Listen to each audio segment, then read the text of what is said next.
रोना नहीं है, दुखी नहीं होना है, परेशान नहीं होना है, भटकना भी नहीं है, इधर उधर जाना भी नहीं है। बस एक काम करना है, विश्वास। और एक बार विश्वास करके देखो, चमत्कार होगा। एक बार विश्वास करके देखो। मैं रोज आपको एक अनुभव सुनाता हूं। ये उन लोगों के अनुभव है जिन्होंने विश्वास किया है। आज फिर एक अनुभव सुना रहा हूं, सुनिए ध्यान से। किस तरह मन की बात सुनते हैं ठाकुर। आपका विश्वास ही चमत्कार करता है, इसलिए सिर्फ विश्वास कीजिए। हरे कृष्ण दोस्तों, मैं हूं अनुज शर्मा। पंजाब लुधियाना की रहने वाली रेनू अरोड़ा। रेनू अरोड़ा बताती है कि सन 2003 में उनकी शादी हुई। शादी होने से पहले भगवान श्री कृष्ण के अनन्य भक्त, जन्माष्टमी के व्रत रखते थे।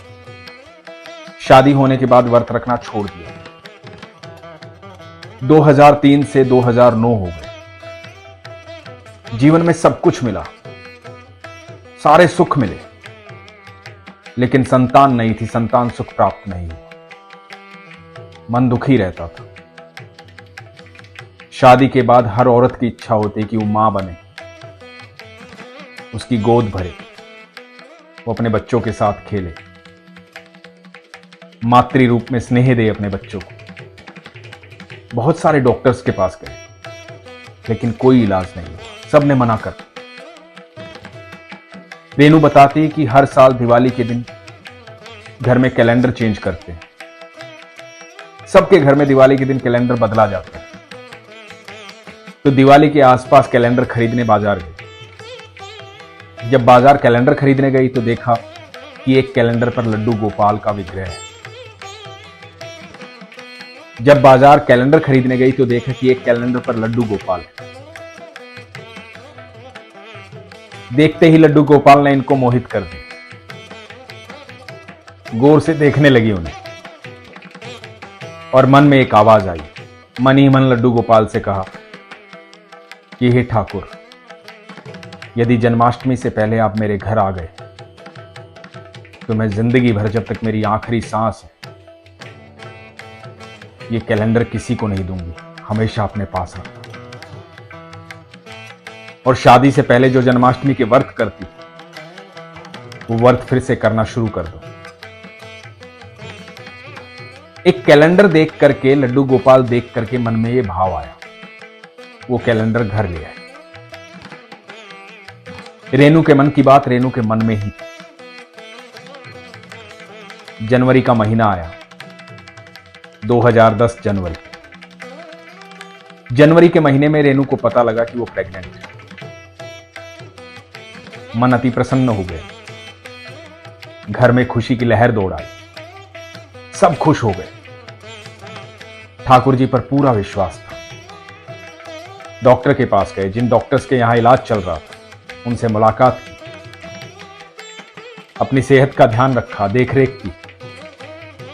25 सितंबर की डेट दी गई कि 25 सितंबर को डिलीवरी होगी। तो 25 सितंबर की डेट दी गई।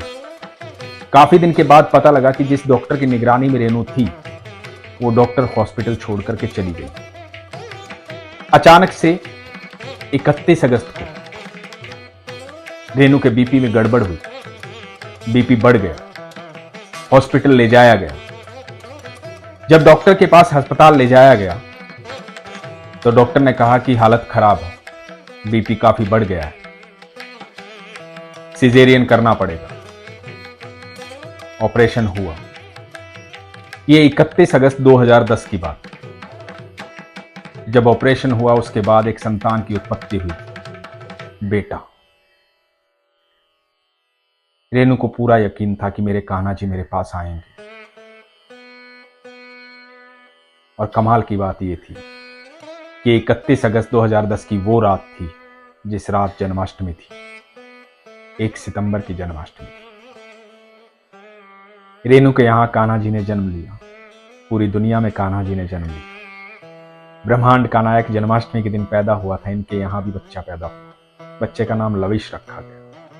रेनू बताती है कि मैं कभी कभी उनको माखन बोलती, दही और माखन के बहुत शौकीन हैं।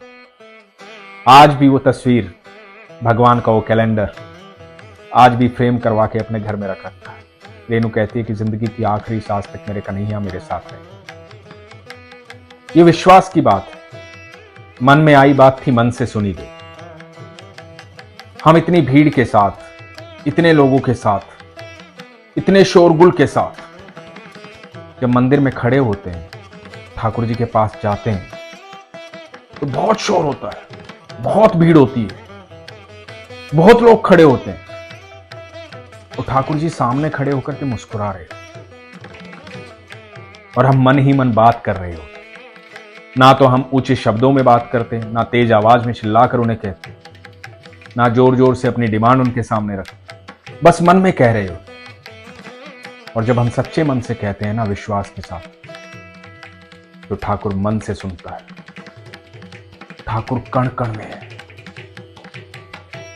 वो पूरे ब्रह्मांड के नायक है, अनंत ब्रह्मांड के मालिक है, सारी सृष्टि के रचयिता है। हर कण में है, हर कण में। लोग कहते हैं ना कि यहां भी ठाकुर है, यहां भी ठाकुर है, इस कैलेंडर में ठाकुर कैसे आ गया? अभी तो पूजा भी नहीं हुई थी, कैलेंडर छप के आया था, बाजार में लगा। ऐसा नहीं है। तीनों लोकों में, अनंत ब्रह्मांड में ऐसा कोई कण नहीं है जहां कृष्ण ना हो। कृष्ण हर जगह है। आपका मन सच्चा होना चाहिए, आपका विश्वास पक्का होना चाहिए। आपकी हर बात वो सुनते हैं और जिस भी बात को अपने विश्वास से आप कह देते, तो आप यकीन मानना, उसे पूर्ण होने से कोई रोक नहीं सकता।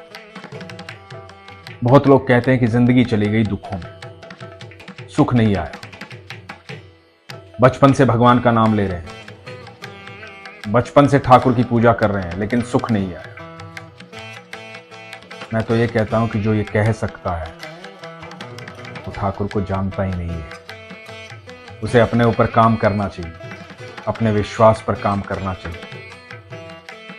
जिसे ठाकुर से प्रेम होगा, विश्वास होगा, आपको लगता है कि उसे बाकी किसी चीज की आवश्यकता रह जाएगी या उसे दुख दिखाई भी देगा? क्योंकि दोस्तों, मैं हमेशा कहता हूं, दुख अकेला नहीं आता, दुख ठाकुर जी के साथ आता है।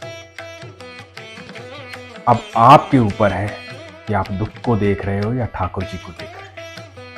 और यदि आपने ठाकुर जी को देखा, विश्वास किया, तो दुख डर के मारे भाग जाएगा।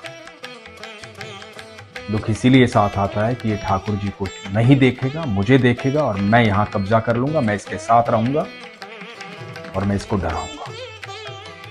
लेकिन जो व्यक्ति दुख को नहीं देखता है, जिसे सिर्फ ठाकुर जी दिखाई देते हैं, उसके जीवन में दुख आता ही नहीं, आ ही नहीं सकता।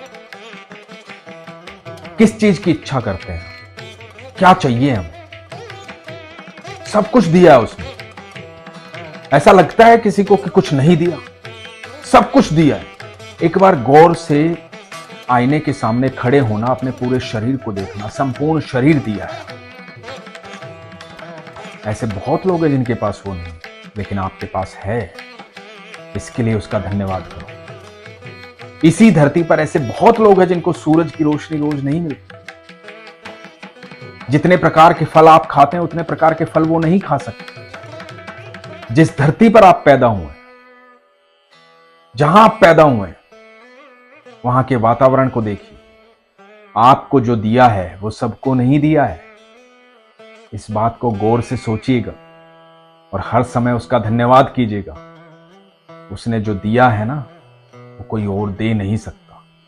वो हमेशा आपके साथ है। वो हमेशा ये कहते हैं कि मैं तेरे साथ हूं, तू विश्वास से आवाज तो दे, फिर देख जो तुझे चाहिए वो मैं तुझे दूंगा। लेकिन विश्वास रख, शंका मत करो। और शंका क्या होती है? जो लोग ये कहते हैं ना कि मैं इतने दिन से पूजा कर रहा हूं लेकिन कामयाबी नहीं मिल रही, असफल हो रहा हूं, दुख है, यही शंका है। जिस दिन इसको भी मिटा दोगे ना, और जो मिल रहा है उसमें सुखी हो जाओगे, खुश हो जाओगे, उस दिन देखना आपको खुद अपने होने पर गर्व महसूस होगा, क्योंकि आप उस पिता की संतान हैं जो अनंत ब्रह्मांड का मालिक है।